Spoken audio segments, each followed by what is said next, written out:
안녕하십니까. 시사각TV입니다. 이번 영상에서는 일어나서는 안 될 이태원 참사를 다뤄보겠습니다.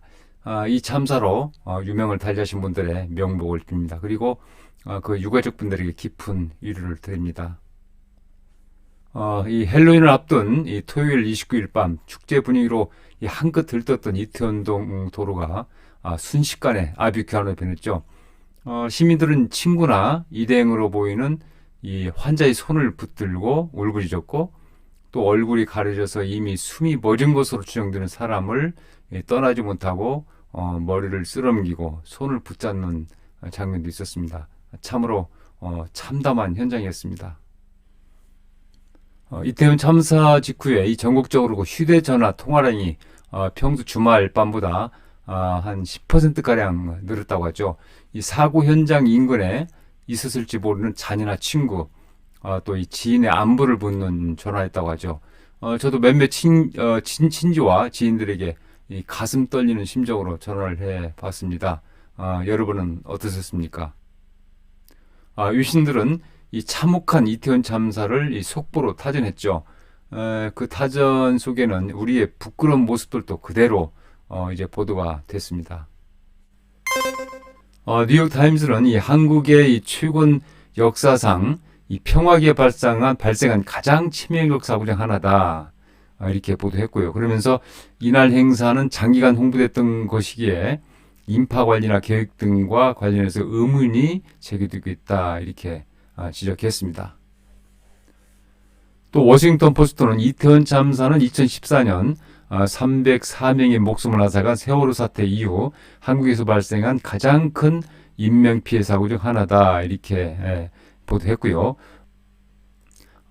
AP통신은 세월호 침몰 사고는 느슨한 안전기준과 규제 실패를 드러냈다면서 이번 사고가 세월호 참사 이후 정부 당국자들이 공공안전기준 개선을 위해서 무엇을 했는지에 주목이 쏠리게 할 가능성이 크다. 이렇게 지적했습니다.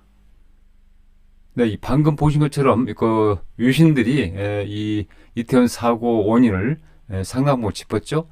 그러면 왜 이렇게 사고 피해가 컸을까요? 저는 그 문제점을 세 가지로 압축해 봤습니다.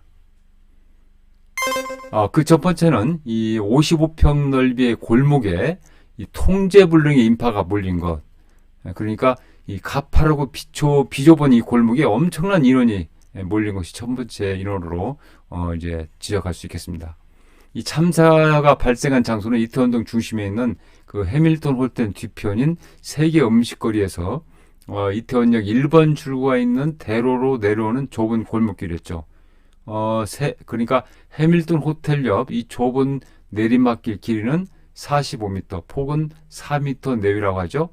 성인 대여섯 명이 지나갈 수 있을 정도, 넓이로 계산하면 55평 남짓의 좁은 길, 이런 곳에 엄청난 사람들이 한꺼번에 몰렸고 이 사람들이 도미노처럼 쓰러져서 참사로 이어지고 말았습니다. 두 번째, 이 사고의 문제점은 무대책 그 행정을 들어봤습니다.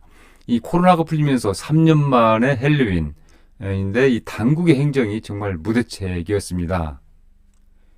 이 코로나가 풀리고 3년 만에 이 사회적 거리두기 없는 헬로윈을 맞았는데, 그래서 이태원의 젊은 층이 대거 운집할 것이 예상됐었고, 실제로 금요일은 28일부터 수만 명이 몰리기 시작해서 이 대형 사고가 날 수 있다는 그 우려의 목소리가 나왔다고 하죠. 그런데도 서울시청이나 용산구청의 그 사전 대책과 당일 현장 그 관리는 아주 형편없었던 것으로 드러났습니다. 용산구는 27일 그 헬로윈 데이 대비 긴급 대책위를 열긴 했어요. 그런데 그렇지만 이 코로나19 방역, 이 소득과 이 주요 시설물 안전관리 점검에 나선다는 내용 정도에 그쳤고요. 이 대규모 인파가 몰릴 것에 대비한 안전관리 대책은 없었던 것으로 나타났습니다.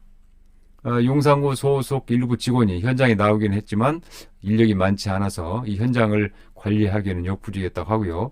이 헬로윈 행사가 집중된 이태원 좁은 골목 통행 관리도 제대로 이루어지지 않은 것으로 나타났습니다. 더구나 이 참사 하루 전 28일 밤에도 인파에 떠밀려 이 사람이 넘어지는 그러한 그 상황이었다고 해요. 이번 사고의 세 번째 문제점으로 저는 이 정부와 정치권이 이제 이 정체불명의 헬로윈 축제 대신 이 어떤 신명나는 K 축제를 만들 수는 없었을까라는 점을 생각해 봤습니다.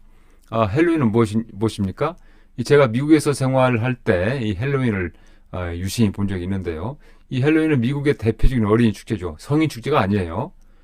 이날 그 아이들은 이 악마나 괴물, 마녀 이런 것들 이 사악하게 보이는 것들로 분장을 하고 이웃집을 이렇게 돌아다니면서 뭐 선물 또는 장난을 의미하는 뭐 트릭. 그러니까 이 과자를 안 주면 사탕을 안 주면 장난치겠다라고 외치고 다니죠.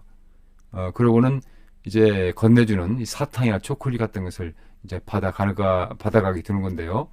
이때 길을 건너다가 차에 치는 어린이가 이제 발생하게 되고요. 또 아이들처럼 이 교사한 옷차림을 한 강도가 이제 가정에 침입하는 경우도 종종 발생을 하는 것이죠.